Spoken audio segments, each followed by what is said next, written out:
पशुपति व्रत को, जैसा कि शिव महापुराण के माध्यम से, लिंग पुराण के माध्यम से आप और हम शिव महापुराण में हमेशा श्रवण करते रहते हैं कि भगवान देवाधिदेव महादेव ने तारकासुर के 3 पुत्र तारकाक्ष, विदुम्माली और कमलाक्षती को मारने के लिए संपूर्ण देवताओं को पशु बनाया, स्वयं उसके पति बनकर पशुपतिनाथ बनकर चले। जब तारकाक्ष, विदुम्माली, कमलाक्षकी तीनों का वध करने के लिए मेरे देवाधिदेव महादेव पहुंचते हैं और सारे देवता पशु बनकर तीनों को एक जगह पर एकत्रित कर भगवान शंकर अपना त्रिशूल लेकर मारने के लिए आतुर होते हैं। उसी समय भगवान एक पशु का बड़ा रूप धारण कर अपने सिंग से मारते हैं तो तारकाक्ष भगवान शिव के उस शीश को काट देता है। भगवान शंकर का कटा हुआ शीश नेपाल पशुपतिनाथ के रूप में विख्यात होता है और धड़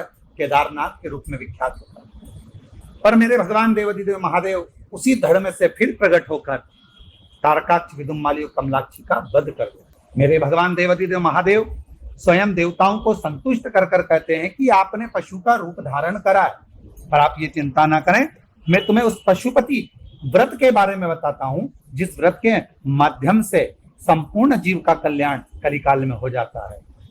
वह मुक्ति का उपाय सुनिए और उसे कीजिए। जो दिव्य पशुपत व्रत को करेगा वह पशुत्व से मुक्त हो जाएगा।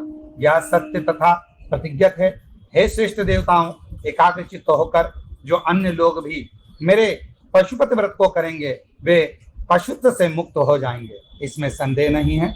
जो निष्ठा पूर्वक 12 वर्ष, आधे 6 वर्ष, उससे भी आधे 3 वर्ष के अंतर और भी आधे से आधे क्रम में भी यदि पशुपति व्रत को धारण करता है वो मुझे ही प्राप्त करता है।